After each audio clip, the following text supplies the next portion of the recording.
আসসালামু আলাইকুম। আজকের ভিডিওতে আমরা জানব আবাস যোজনার টাকা আমাদের ব্যাংক অ্যাকাউন্টে কেন ঢোকেনি, আবাস যোজনার টাকা কবে ঢুকবে তা জেনে নেব এবং আবাস যোজনার টাকা পাওয়ার জন্য কি কি করতে হবে আজ মুখ্যমন্ত্রীর মুখে থেকে আমরা শুনে নেব। এবং 15 ডিসেম্বর থেকে টাকা ঢোকার কথা ছিল আমাদের ব্যাংক অ্যাকাউন্টে, কিন্তু এখন পর্যন্ত আমাদের ব্যাংক অ্যাকাউন্টে টাকা ঢুকেনি এবং কবেই বা টাকা ঢুকবে তা মুখ্যমন্ত্রী থেকে আমরা শুনে নিব। তো ভিডিওটা লাস্ট পর্যন্ত দেখতে থাকুন। আমরা যে কথা দিলে কথা রাখি, সেটাই আপনাদের কাছে কথা রাখার ব্যাপারটা নিয়ে যদি কিছুটাও মানুষের সাহায্য হয়, আশ্রয় হয়, সেই জন্যই কেন্দ্রীয় সরকার তার কথা রাখেনি। গত 3 বছর ধরে আবাস যোজনার টাকা দেয় না। 100 দিনের কাজের টাকাও আপনারা জানেন প্রায় 59 লক্ষ লোককে আমরা টাকা দিয়েছি, প্রায় 2700 কোটি টাকা রাজ্য সরকার এক্সচেকার থেকে গেছে। তাই আমরা সিদ্ধান্ত নিয়ে বলেছিলাম যে ডিসেম্বর মাসের 15 তারিখের পর আমরা টাকাটা ছাড়ব। 11 লক্ষ বাড়ি, কিন্তু তারপরেও আপনারা জানেন কিছু ঝড় জল, সাইক্লোন, দানা এসব হয়ে গেছে, তাই তাদেরটাও আমরা এতে ইনক্লুড করেছি। করার ফলে 12 লক্ষ বাড়ি হয়েছে। আজকে একটা ঐতিহাসিক দিন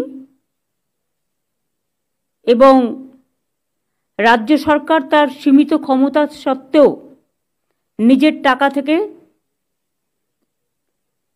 সম্পূর্ণ নিজস্ব টাকায় বাংলার বাড়ি গ্রামীণ প্রকল্পে রাজ্যের 21টি জেলার 12 লক্ষ যোগ্য পরিবারকে বাড়ি তৈরির জন্য প্রথম কিস্তির 60,000 টাকা করে তুলে দেবে। আজকে টাকা সরাসরি তাদের ব্যাংক ও পোস্ট অ্যাকাউন্টে চলে যাবে, যেতে শুরু করেছে। এখান থেকেও কয়েকজনের হাতে আমি অনুমোদনপত্র তুলে দেব। আমি তাদের সকলকে আমাদের অভিনন্দন জানাই। 60,000 করে দুবার 1,20,000 টাকা করে দেওয়া হবে। তার জন্য আমাদের খরচা পড়বে 14,773 কোটি টাকা। বাংলার বাড়ি প্রকল্পের একটাই উদ্দেশ্য, গরিব মানুষকে আশ্রয় দেওয়া। আমরা 12 লক্ষকে আজকের মধ্যে দিয়ে দিচ্ছি। কেন্দ্র যদি না দেয়, আরও যে বাকি থাকবে 16 লক্ষ, যেটা আমরা বেনিফিশিয়ারি যারা যোগ্য পাওয়ার জন্য আইডেন্টিফাই করেছি, তাহলে আমরা দুটো কিস্তিতে আগামী 6 মাস, তারপরে 6 মাসে 26-এর প্রথমের মধ্যেই আমরা দিয়ে দেব। এই যে 12 লক্ষ দেওয়া হচ্ছে, মানে বাকি আমরা মে জুনের মধ্যে দিয়ে দেবো 8 লক্ষকে এবং আবার ডিসেম্বর জানুয়ারির মধ্যে দিয়ে দেবো আরও 8 লক্ষকে। 60,000 করে প্রথম কিস্তিতে পাবেন এবং সেকেন্ড কিস্তি যখন তার 60,000 টাকার কাজ হয়ে যাবে, সেকেন্ড কিস্তি তারা পেয়ে যাবে। আমরা যখন কথা দিয়েছি 12 লক্ষ লোকের তা আমরা এখন দেব। তার আগে একটা অফিসিয়াল উদ্বোধন আছে। আমি 42 জনকে এখানে ডেকে নিয়ে এসেছি অ্যাজ এ সিম্বলিক, যাদের হাতে অনুমোদনপত্র তুলে দেবো প্রোগ্রামটা সূচনা করে। এই প্রোগ্রামটা আমাদের টাকায় সম্পূর্ণভাবে, তাই আমরা নাম দিয়েছি বাংলার বাড়ি। বাংলার বাড়ি গ্রামীণ এলাকায় এই কর্মসূচিটা আমি আগে চালু করছি। তারপরে আমি 42 জন 21টা জেলা থেকে এসছেন, 2 জন করে সিম্বলিক, তাদের হাতে অনুমতিপত্র তুলে দেবো। তাহলে আমি এটা উদ্বোধন করে দিই।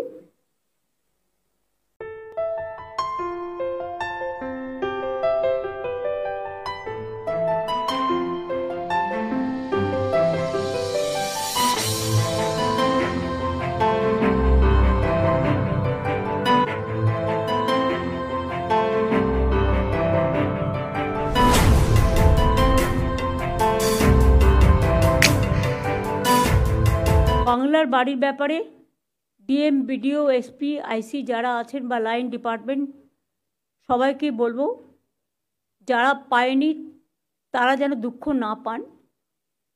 যেটা আমরা সার্ভে করেছি আরও 16 লাখ বাকি আছে। আজকে 12 লাখ দেওয়া হলো।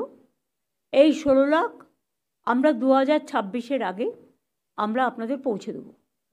দুটো কিস্তিতে 6 মাস বাদে একটা দেবো, আরও 6 মাস বাদে একটা দেবো। অর্থাৎ আপনারা বাদবাকিরাও যেটা সার্ভে করা আছে আমাদের, যেগুলো যোগ্য পাওয়ার অধিকারী, তাদেরটা আমরা দিয়ে দেবো। তো আপনারা শুনলেন মুখ্যমন্ত্রীর কাছে থেকে আবাস যোজনার টাকা ইতিমধ্যে সবার ব্যাংক অ্যাকাউন্টে ঢুকতে শুরু হয়ে গেছে। 17 ডিসেম্বর থেকে সবার ব্যাংক অ্যাকাউন্টে টাকা ঢুকে যাবে, এবং যাদের ব্যাংক অ্যাকাউন্টে টাকা ঢুকবে না এবং তারা ঘরের জন্য অ্যাপ্লাই করেছিল, সেই সবার টাকা ঢুকবে ব্যাংক অ্যাকাউন্টে 6 মাসের মধ্যে। চিন্তার কারণ নেই। তো মুখ্যমন্ত্রী বলে দিলেন সবার ব্যাংক অ্যাকাউন্টে যারা যারা অ্যাপ্লাই করেছিল এবং যারা বেনিফিশিয়ারি লিস্টে নাম ছিল এবং যাদের ঘরের জন্য ভেরিফাই হয়েছে, সবার ব্যাংক অ্যাকাউন্টে টাকা ঢুকে যাবে 6 মাসের মধ্যে। তো আশা করি ভিডিওটা ভালো লেগেছে। যদি ভিডিওটা ভালো লেগে থাকে অবশ্যই লাইক, কমেন্ট, শেয়ার এবং সাবস্ক্রাইব করবেন। আসসালামু আলাইকুম।